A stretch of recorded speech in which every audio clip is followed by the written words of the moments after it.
That's new and official. Nice. um, Thanks for telling us. so I guess we wanted to talk a little bit about as a starting place, a Hidden Life. You've already seen the movie two times now, is that right, Luke? Twice, yeah. I might see it another time. We'll see. There's a couple other people that it's just hard to coordinate life that I've talked to locally that are interested in seeing it. So we'll see. I don't know. I'm a little hesitant to maybe see it again just because I don't know that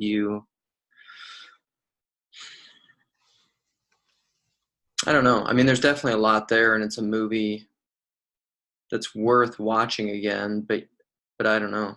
Yeah. What Sometime was the I think I biggest might want to difference? sit in it. What was the biggest difference you noticed from viewing two to viewing one? Um, well, this is not necessarily anything within the subject matter, but what I found, and this is probably just has to do with anticipation going into it, and the first time I watched it with my wife, and it was over Christmas break, and so we were, um, there's a lot more just space, and like her and I were going out on a big date day and things, and so the first time I went in, the first time was much more emotional. Yeah. Like I think I told you, I don't know. I maybe cried through about half of it. Like I was in this, and that's how I am when I'm not super busy. Like I'm very, I can just cry like that. So if I'm in Yeah, the right, there's the pacing of the film is like very slow, so you have a lot of time to kind of process what's going on. right, but so like even in the beginning of the film, it becomes more, um, you know, emotionally difficult, but even at the beginning, just like the beauty and the landscapes and the film and the music and like the first words, the opening words of the film are like, we thought we could build our nest up high among the clouds where essentially where the world couldn't corrupt us and get at us. And just as this, even as the words, it's Franz speaking this and overlaid with music and things. Like I was about crying during that. Like they hadn't even like showed a visual yet. And so I was just ready. I was ready Yeah. for it the first time. And so that was probably the biggest thing. I mean, there's a point in particular in the film that just like I can't even really talk about. Like if I start to talk about it, if I just even start describing it to anyone, or the second time I watch it, I just cry. Yeah. So I don't know if you found this to be the case, but one of the things I noticed is again the pacing of the film is like there's so many shots where it's just lingering on a scene and kind of just stays there. So you and that becomes kind of the norm for the whole film. So I found myself oftentimes not even thinking about the events of the film, but more even my own life hmm and kind of like how the patterns in there played out in my life, or I don't know. yeah, no, I think that's I don't know if that's necessarily intentional on Malik's part. I saw an article a while back that I don't know if I shared with you or saw, but it's essentially it gets into Malick, and for those that don't know, Terrence Malick, the director, is he is I don't know. He's a very interesting guy. Like he went to Harvard for philosophy and graduated like summa cum laude. I never know how to say that. So how you pronounce that? And and he's brilliant. Went on to I think he was a Rhodes Scholar too. I don't know. He went on and he was going to do an advanced degree in philosophy, but somehow he got into a disagreement with like his professor about I don't know if it's like a translation of Heidegger or some point in Heidegger, and he just like quit and ended up going over to Germany and I think sought out Heidegger. But he's a Heideggerian. He's a big fan of Heidegger. He translated one of Heidegger's works, which is still like apparently the go-to. And and so in his all that to say, like in his film, he's very philosophical, but even in his art, I mean, he's obviously artistic too. I read somewhere that he's trying to give you a new way of perceiving reality through his films. Mhm. So like he's very, I mean, he's famously not plot and narrative based. Tree of Life's a great example of that. Like there is a plot and there's a narrative, but it's almost subservient to the visuals. Yeah. And so I think that's intentional. He's known for cinematography, and the cinematographer that works with him all the time. So he has these long shots and sometimes not very much dialogue. And so I think when you're watching things like that, I think that happens. Like it gives you lots of space to either think about the movie, to think about yourself, to think about the visuals, there's a lot of openness, and I think that's intentional. Yeah. I mean, I would say though, you have to get something out of the film. I think you have to be incredibly patient, which Yeah. unfortunately, I think a lot of people aren't. For instance, my girlfriend who I went with, I don't think she liked it.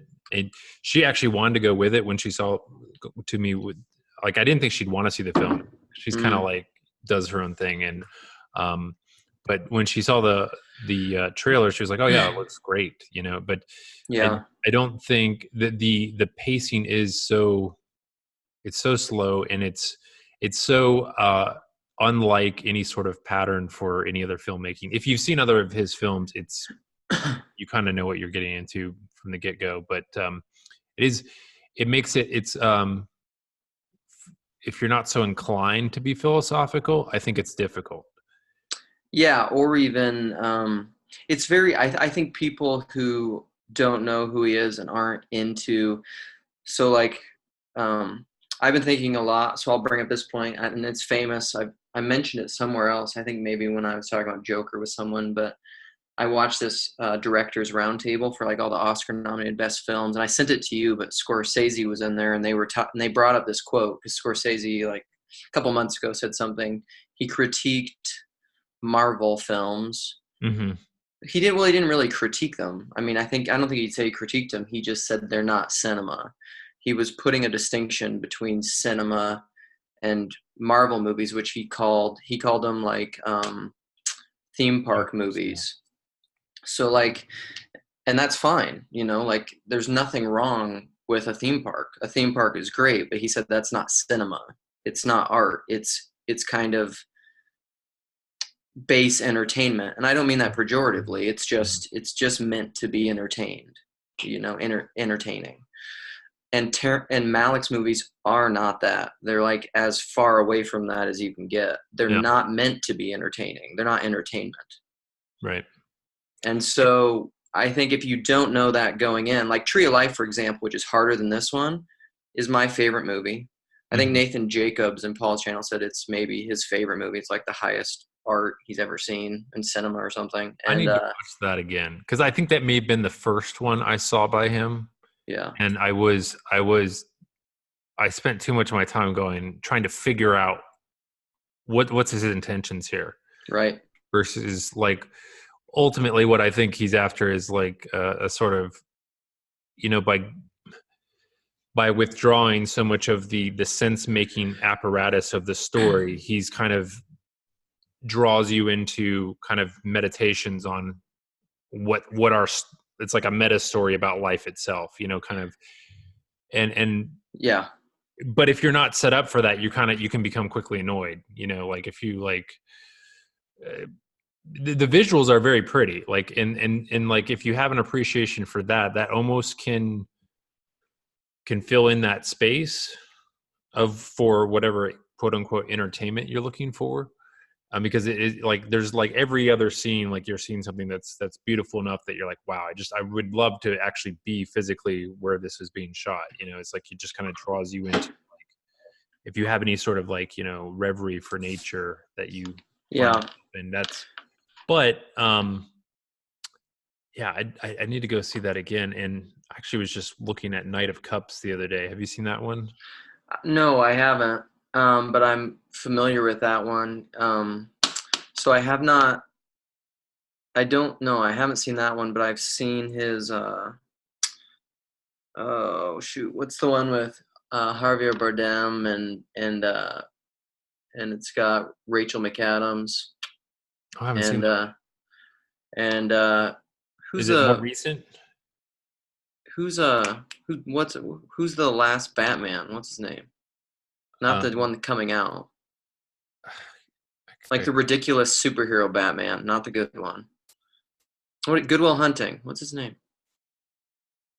oh, Dated J. Anyhow, my brain doesn't work right now. right, but he's God, he's so The one in famous. the DC Comics version. Yeah, I know you're talking about. Yeah, but Uh, anyhow, he's in it, and it's really good. There's some scenes from it that are phenomenal. But Tree of Life, that movie's like that too. But Tree of Life is difficult in that the way I would describe Tree of Life to someone is it's cinema, it's high cinema, but like it's so. One way that I've come to think about it is so think about that Peugeot line, which I think is true, but like the expression of the infinite is also infinite. So like there is infinity, but then we have all these particulars. So we have these spirits and then we have particulars. And so a human being is an icon of God. He's not God. mhm. We're not the infinite God, but yet we're an expression of that. And so human beings are also infinite in a confusing way. But Malick's film, like Tree of Life especially, it's not most films focus on this in our story. Malick's films are moving in and out of the big infinity and Mhm. the small example of the particular of the infinity. And he, especially Tree of Life, is weaving in and out of those all the time, and it's going into creation, and it's bringing in like dinosaurs and Job, and there's all these quotes of the Bible, and so it's about transcendence, but also about this story of this one guy and his family, Mhm. and it's moving in between those both all the time. And I think unless you know that going in, and unless you've maybe either consciously and in an articulated way done some work to see that reality and to think about some of those kinds of things, then you're just going to be like, this is nonsense. Yeah. Well, I don't know. I think Malik, there is a certain genius at play. I also feel like at times some of his it feels like at the top of his hierarchy is the aesthetic, which at times I think can feel pretentious and kind of like I want my pristine, perspective on this, and that's what matters more than anything else. And I think that can kind of make some people feel cold or distanced from it rather than invited into it. Um, but it is really beautiful. It's like you're watching this kind of flowing, moving work of art. Um, but it can feel like that's the top of the hierarchy. And I don't think it is for Malik. I don't think that really Yeah. is the case. I think it's these ideas underneath it all that he kind of it's almost like he whispers them often when he uses dialogue. Mm. The dialogue is either whispered or like it's not mic'd in a way like so that you have to really strain to hear it. And it's like, but I think for him that's the more important thing. And it's like he wants you to kind of lean forward to try and grasp that. Well, I think he's almost what Malik is almost doing. My perception of that, and maybe this is just me projecting because because what I want that to be is an inversion of the ideas and the proposition versus the larger way of seeing. Mhm. So all these other films are about this is an idea, like what everybody wanted to do with Joker. Like let's make it about this, let's make it about this, let's make it about this. What are you saying? What's your Yeah. intention? What are you promoting? What are you what are you trying to judge? And what are you trying to tell us? Like what should we take away from this film and do it? And Malik, I think, is trying to say like it's bigger than that. And so he'll tap into that every once in a while in really subtle, small dialogue ways. And like a good example of that is in the film in A Hidden Life. And Jeff had brought this up, and I think it's true. Like one of the more explicit things in the movie of like, what is this movie about besides just the story? Because I think the whole story is saying the same thing. But when Franz is helping the painter Uh-huh. work in the church, and the painter is talking about the icons and the images of Christ, what the whole movie is about is in what that painter says. And Right, like right. he's saying, I paint all these people sit here and they look up and it gives them something to focus on when they're in church. And I paint this there's some line, I was going to try to look it up, but he says, I paint their something Christ. Yeah. But it's like, I paint a Christ that they can admire and a beautiful Christ, but like, I don't ever paint the Christ, the hard Christ, the dirty Christ, the Christ that is broken and abused, the kind of, he said, maybe someday I'll get to the point where I have the courage to paint or even be the Christ. Because he said people look to Christ as someone to admire, but not someone to emulate. Mm-hmm. Like not someone to follow after. I'm creating admirers, not followers. And so like that whole thing is about that. And that's all happening in the realization. So like there's a couple things from the movie of where Franz, because the story is this is during World War II, and he's a Swiss, right? He's Who? Franz, isn't he? Francis Hiss, Swiss? Okay. I didn't know if he was Swiss. Swiss or Austrian or Maybe he's Austrian. Yeah, he's probably Austrian. You're right. Sorry, misspoke. And he was conscripted into the army because they started drafting because everyone was required to work in the army and train, and he was eventually called up. But he started having these conflicting things of just feeling like it was unjust and saying like, what if we're the bad guys? What if we're not the good guys? What if this war isn't right? I don't want to do it. So it's his whole process of wrestling with it. And I think it's when he goes to see his priest and talk to him about it, or maybe it's even the bishop. And he's on his way back to like his house. He passes on the road, and this is a very religious, place where he's at, very Catholic place. There's a church. The church is in the center of the community. You can hear the bells all the time, but he passes a little, what would you call it? Like a little sculpture, a little piece of holy art on the road, which just has Christ crucified. And right before it, he's saying like, what should I do? How do I react to this, God? What do you want from me? And he passes that art on the road, and it stops, the camera moves, and you see him, and he looks at it. And I think that's and it's unspoken. Yeah. But I think that's his moment of realization. Like, and this is after talking to the artist and all that. That's his realization that what should I do? Oh, I actually need, because the film to me is what Franz is Christ. Mm-hmm. It's him being Christ to the world. That's what he's doing in the whole film. Yeah. So I don't know. I can't remember how we started on this trail. Yeah, But, it was one of the things I appreciated too is how charitable he was to all the people that saw things a different way. Like he always kind of put himself in their shoes. He's like, okay, well, the church leader couldn't affirm my views because he probably thinks I'm a spy, and yeah, he doesn't, he can't even tell me what he really thinks. And he was very, and there was a point at the end where there was a guy trying to talk him out of it, and and the guy says something like, "Do you judge me?" that was after his inquisition. Yeah, that was really powerful. And I think I saw this in an article subsequently, but I remember at the time thinking this is just like Pilate.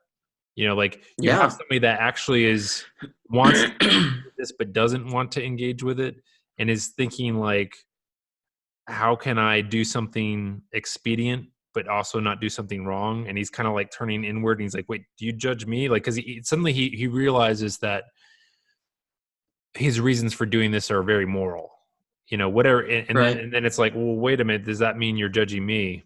I can't remember did he respond to that, or did they cut on that? No, he did. And it's that's one of the most explicit, poignant parts of the whole movie, I think, is because that's his actual judgment scene. So he's been in prison for a long time because he refuses to serve. He refuses to swear like fealty to Hitler, and then he's in jail this time, and then that's his actual like trial. And the leader, the guy with the gamble who's leading the whole thing, which actually that was shot at the actual place where he was tried too. Okay. I found out anyhow, the real Franz. so then after he's initially tried, they took a short recess, and the leader of the thing called him in and wanted to speak to him and spoke to him silently, and that's where he asked him. And the whole time you can see it that he's the leader of the panel is uncomfortable with the whole thing. You can see he's not. There are people around him that are very vindictive and righteous and angry at Franz, and how could you, and yelling, which Malick does his like silencing them as they're just like yelling. And yeah, he asks him that. He's just like, don't we have a right? He asks him something like, don't we have a right to do this? And Franz's response is like, do I have a right not to? Yeah. And then he asks him that. Yeah, it's very much like a Pilate thing. And he says, do you judge me? And Franz's response is like, I don't judge you. The really poignant part of it is he says, I can't do what I believe to be wrong. He says, I have this inner feeling, Mm-hmm. and I can't do what I believe to be is wrong. And it's such a, because really in a lot of ways that's what I think the film is mainly about is complete conviction of a following of Christ while simultaneously having total non-judgment of anyone who sees it differently. Well, I think that's where it comes in, like the whole concept of a hidden life is because when it comes down to it, the only person that will ever know if he's being honest or not is himself, right? Like, is he doing this for the grandstand? Is he doing this for like some ulterior motives? And everybody's kind of trying to poke at him to find that out, and figure out, why is he doing this? Like, he's not going to help. He's not going to change the war. He's not going to help himself. He's not going to make a difference. Nobody's going to like be changed their mind as a result of this. They're all trying to like Right. poke at his reasons for this. Yeah, that comes up over and over. The aspect of the hidden life that he kind of reiterates there is like, I just can't do this because I feel like I need to be true to something inside myself that nobody else would even know if I was untrue to. Like, I could just, break with it right now, but I feel like I shouldn't, and I'm going to stick with that. And that whole, whatever that is inside him is hidden from us the whole film, which is both good and bad, because you're like, you want to know, like, what is the shape of that thing? Well, you want more detail on it, but it's kind of like maybe it's purposely kind of held from us so that we have those questions as well. You mean more like you want him to just like walk through his conviction? Yeah, because it's not just him that's affected. It's obviously his wife and his family and everything. And so it's like you do have questions of like, is he doing the right thing? Like, is this the right way to go about, this stance? And there's a certain feeling along. I felt like one of the biggest moments of the film was like when his wife at the end is like, basically, because you kind of are held in question of what her thoughts are, and she kind of says, I'm with you, whatever you do, I'm with you. I think for me that was a huge moment, because it was like, she in some sense was suffering more than he was, because she's out there on herself. She's got to do all the farming by herself. She got to raise the kids by herself. Whatever happens as part of this, she's going to suffer the consequences of more, all the kind of whatever the, the way the other villagers look at her, and like the way she's treated, and like that she, in some sense, you see that poured out on her more than even him. And so there's a sense in which does she have resentment, against him for this, or how does she feel? And so I felt like that was like a big, like, teary-eyed moment for me when she's like, no, I'm on board with this. Like, whatever you do, I 100% support you. Yeah, and she goes back and forth. Like, there are scenes where she's saying, because right away when he's conscripted, she says, we can run away to the mountains. We can do this, or we can, or they're laying in the field, and she's saying, like, or you could serve as a medic, and that wouldn't be as bad, and you don't have to, and we could do all these different options. And she never really, I don't think overtly judges him or gets angry with him, but she's definitely wondering all these different Yeah. options all the time, and other people are judging him and saying, you're not thinking about your family, you're not being faithful to the fatherland, you're not, doing all these things. And then that's the scene that just wrecks me when she comes to him and it's them being reunited, and her, I don't know, her line is something like, I don't know, he asks her something. I can't remember because he's essentially, because they have such a like passionate, and throughout the whole movie you see that like they're so in love and passionate. And when she says, he essentially asks her not her permission, but just like he says something to her, I don't remember what it is, and she says, I won't even be able to say it, but she Yeah. essentially says, "Yeah, I'm with you." And the line that really wrecks me is she's just like, "Do what's right," and she just gives him the freedom to be honest, Yeah. to not lie to himself. Yeah. And the respect that he is capable of doing that. Right. I And think I some think people, what's so crazy about the film too, though, I think is like, I don't think the film is saying he is somewhat of a hero, but he's kind of also not a hero, because I don't think the film is saying like this was the best way to be, and if you chose a different option, if you went and were a medic, that wouldn't be okay. Mhm. I don't think the film is saying that. Yeah, I think it is. It's saying something. This is kind of gets into the territory of Rilke, where it's like it's about the infinite quality of the individual, and that within that infinite stuff, that solitude within, there's something of infinite value for you as an individual to kind of discover and share with the world in some sense. And like for him, this was something that he stumbled across, and it's like his pearl of great price or whatever. It's like, I won't give this up. He couldn't have done it. For him, it would have been wrong. Yeah. He couldn't have. He would have been denying. I don't know what I have heard, like Merton. I bring up Merton a lot in the True Self. He would have been denying, I think, the God within, the God that was speaking to him. And I think this is probably through this film and over the past few years how I've really changed and how I am changing. I'm not there yet, in that I think I think it is possible. Like the whole like, this man can eat on the Sabbath, or this man can eat this food and this man cannot, and every man should be fully convinced in his own mind. Hmm. I think how I've become to changing in the way that I see that is, I think you really can have different convictions and it can be okay. Yeah.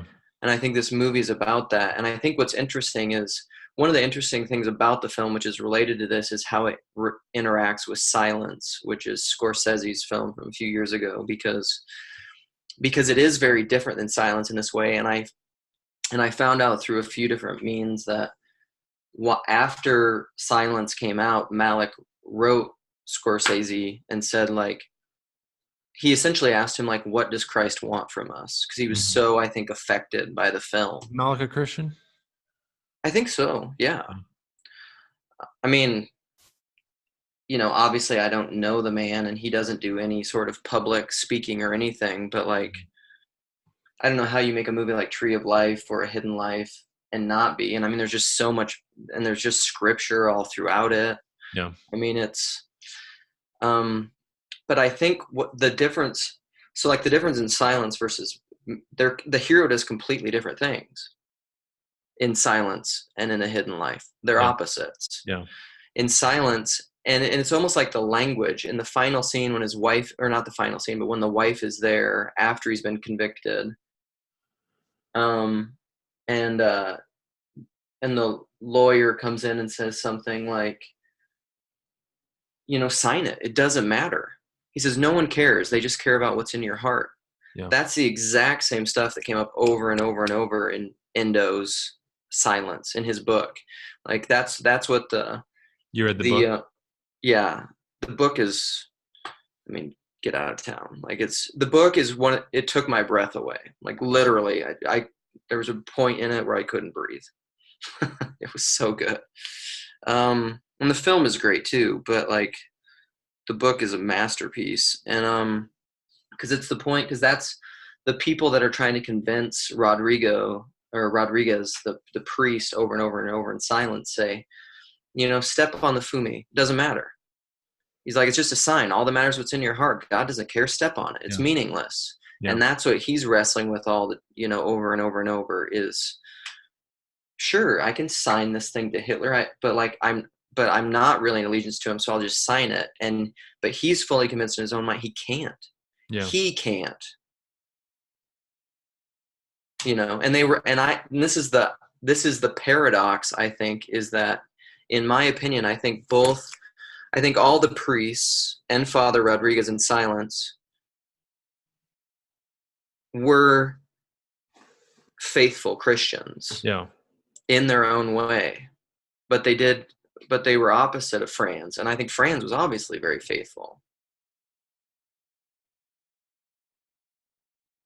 Yeah.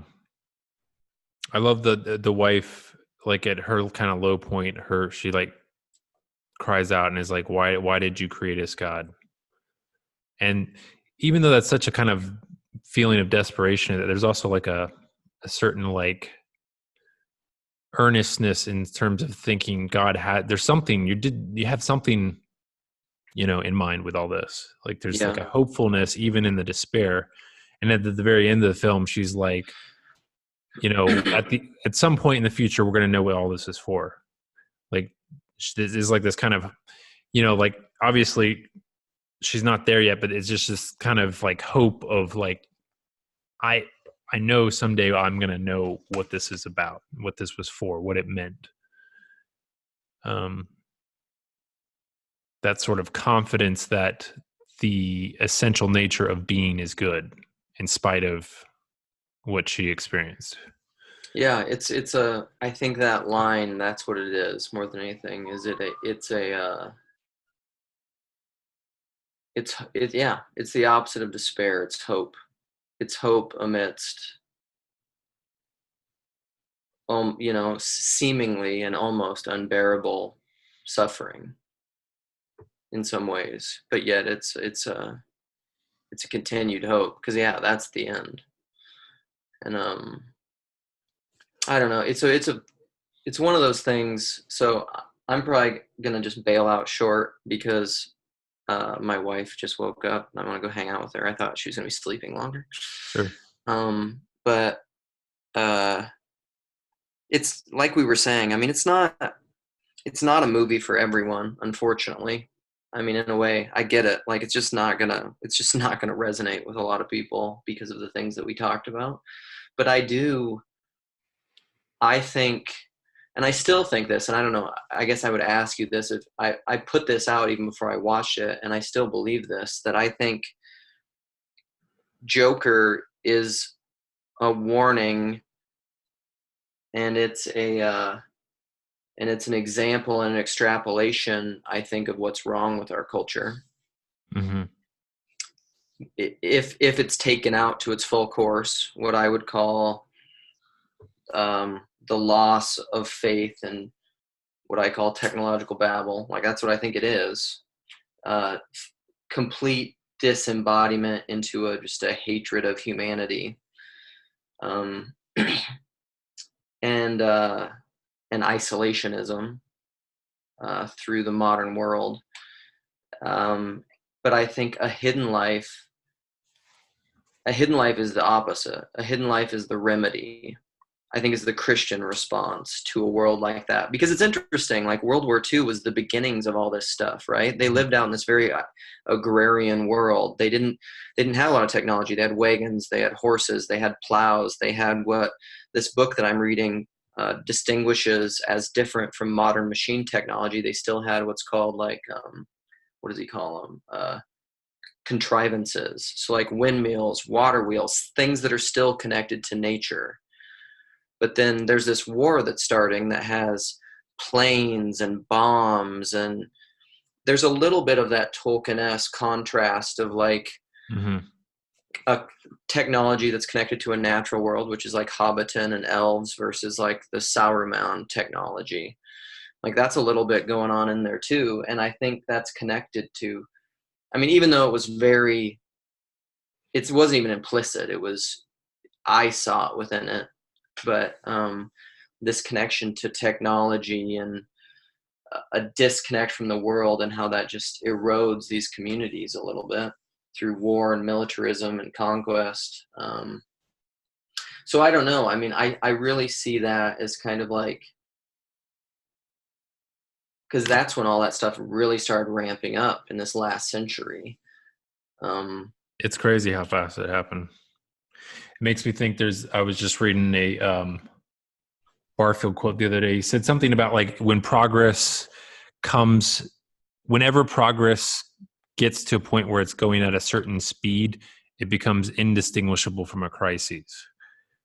And I think that's kind of what we're experiencing. It's like progress in itself has this good element to it, but it's this we're losing track of all the things we're throwing away to gain the next little notch in the progress, march of progress. And it's happening in an accelerating way, and it's becoming, you quickly have a generation of people who can't even remember how it used to be.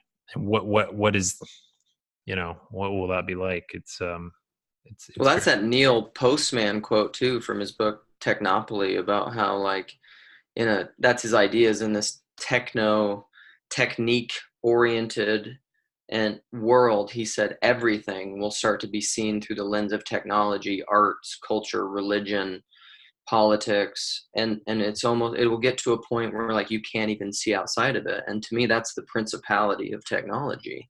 And all of that, I mean, maybe that's a teaser for like if Karen and you and I ever talk about it, but like I don't see any of that as disconnected from this. Like people,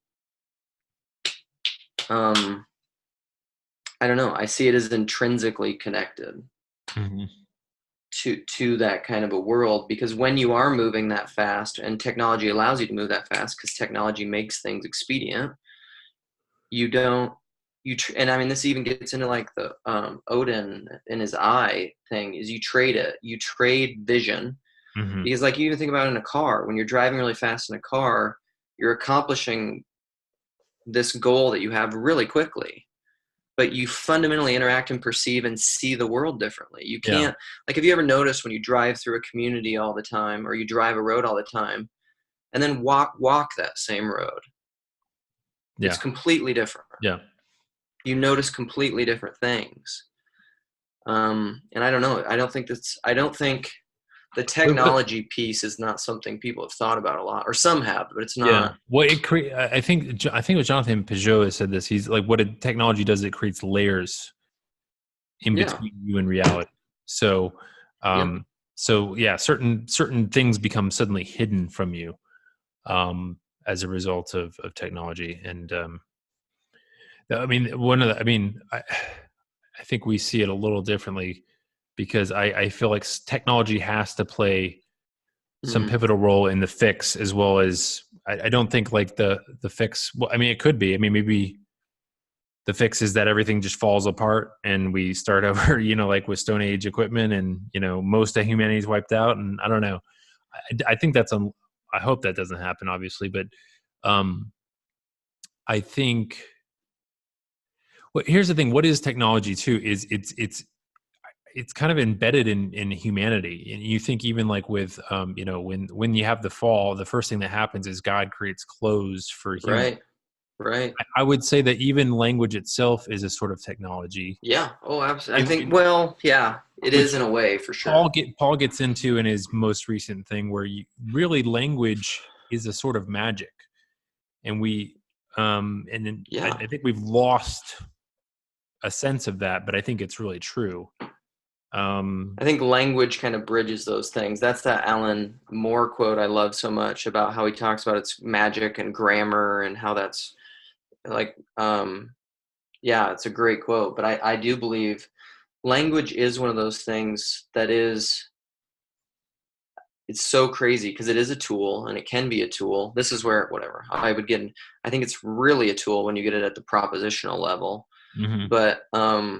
But language is one of those things that plays in both spaces, and it's fundamentally masculine and feminine. So this would be my last thought about But I think all technology. technology can be that way. It just it depends on how it's used. But like I mean, even like think of the communion. You know, communion could have been water and like a leaf. You know, it could have been this highly natural thing. But instead, it's bread and wine, which we don't think of as technology, but so much technology, history, culture, things went into the creation of those that I mean it's inseparable with civilization, and I feel like there is something of God intending to bless the imperfect work of mankind in taking those as the elements. And I'd say even in the internet now, you can see that both evil and good spirits can inhabit these mediums, and and there's a magnification of like for good and bad that takes place with like even like Paul's video YouTube channel. Like we're having this conversation because of I think something essentially good that's come about this propagation of his technology and this message around the world. And so I don't know. I don't know what a solution looks like or whatever, but I feel like it's going to have technical components to it as well. As I see your technobabble thing as very real. I think it's likely going to play a huge. It's going to be the primary thing that causes whatever next crisis that affects the world is. It's certainly. I mean, if you look at 2008, I know we've talked about this. Yeah. That was finance and technology come together to create that crazy bubble, and I think the next one will be just an even bigger version of technology and financialization in the global markets that's even way worse. I think you don't have to be smart to see that that's like happening. It's going to happen. I don't see a way around it unless I don't know something majorly changed in the way we live. Yeah, I think the most dangerous way that technology interacts with us is in a very, and I still haven't read it, but I read a quote recently about, oh, it was a Neil Postman thing too, but he said the difference he was illustrating the difference between Orwell's dystopian future and Huxley's dystopian future. And in Orwell's, it was just essentially that like it was all like it was this totalitarian thing that came from the state. But he said Huxley's was different in that it wasn't top down, it was bottom up. It's that people willingly gave themselves up Yeah. and willingly lost themselves. Well, And it's I like think, both are happening right at the same time now.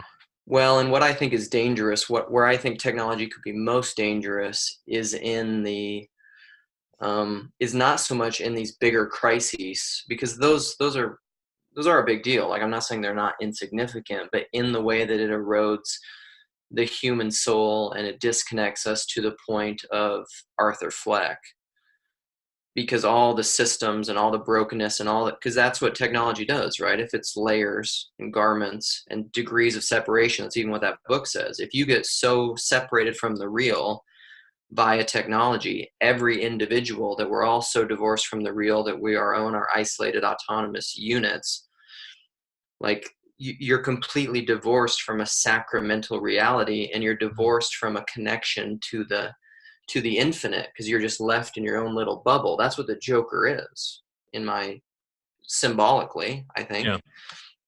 And so if there isn't an inbreak of the feminine, see, this is my whole idea with Babel. Babel is feminine. It's chaos. I think the feminine is coming back no matter what, because it does. Like Yeah. if there will be an inbreak of the feminine, and it'll either happen through repentance and revival, or it will happen through a flood, or it will happen through like a Babel type thing and destruction and war. I mean, there will be some inbreak of the feminine, and maybe, and this is where I would agree with you, like maybe technology, I'm open to the idea, although I'm critical of the idea that can happen via technology through like this, through with what we're doing, through the Paul Vanderklay world, through the internet, through a breakdown of gatekeepering. I see this happening in the Paul world right now. Him talking to Sam, his recent conversation talking to Voth from the Discord. Paul is having conversations today, in my opinion, and seeing things and being open to stuff that I don't think he saw 2 years ago. Oh yeah.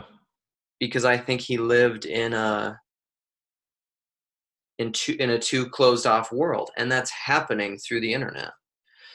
Now my fear would be like, that's great, all that is great, but if it doesn't lead us to all break down that technological isolation in our own individual particular finite lives, instead of just in theory, it won't do anything. It will be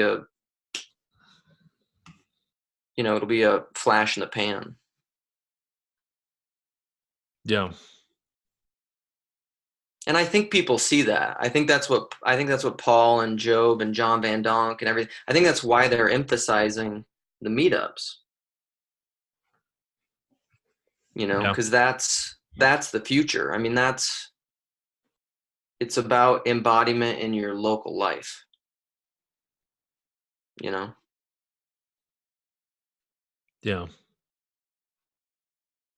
And self-denial, because that's where it's hard. Like, it's so easy. I mean, this is the thing. Like, I love these conversations, and like even online, but like it's very easy because it's egoic to talk about ideas and to figure things out, which is fine. That's part of the necessary thing, but it's not enough. This is my critique of propositional knowing.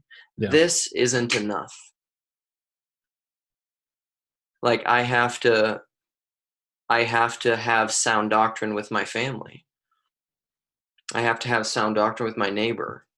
I have to have, and by that I mean like healthy, like flourishing life. Because that's where it's hard. Like, even being around my extended family over Christmas, that's where it's hard. Yeah. Like, it's hard to really love the people closest to you. That's that Dostoevsky quote about active love that I love so much, where he's like, the philanthropist that loves mankind so much and writes all his checks for the mission organizations that he supports, but he can't stand to be another person in the same room for more than a few minutes, and just like the touch just makes his skin crawl. That's like, that's living in your abstractions versus the real world. So I don't know. Yeah. It's going to be interesting to watch. I do think, yeah, I think you're exactly right. The distance between, an embodied reality is growing, and it's accelerating, and that's going to cause some issue. But I do think there's something that's being worked out, though, in these conversations that I think will be key and would not be possible without the underlying technology. I do think that. Now, what the manifestation is, like, I feel it's like this is the spirit in these conversations of like, how will this take form? And then there's got to be some embodied version of it that actually creates real community, like you were just saying, Yeah, like that's how I would say it. The ideas that we're working through here propositionally are fine. We're reaching for apples, but we got to eat it. Yeah. Like, if we just continue reaching for apples and then use that to get like extendo arms and reach for further apples and things, but we're never actually eating it in our local embodied life, we're inviting a flood. We're inviting, that's just more abstraction. That's not what we need. Well, and I think what it comes down to is what's real communion? I think that's something the church is kind of working on right now and needs to more. And then also orthodoxy. How do you draw the lines so that you're inclusive enough, but you still have structure, structure that is healthy and can survive. And so, it's going to be interesting. I think this year is going to be interesting. Yeah, I don't know. I'm excited for it. I mean, Yeah, I don't know. It feels like to me we're on the cusp of something, but I don't know what it is, and I don't know if it's good or bad, I feel you. really. All right. Well, I'm gonna bail. This was great. It's always Yeah, fun talking to you. yeah, same here. I'll send you a link so you can share with whoever you want. Cool, man. All right, All right. Till next time. later.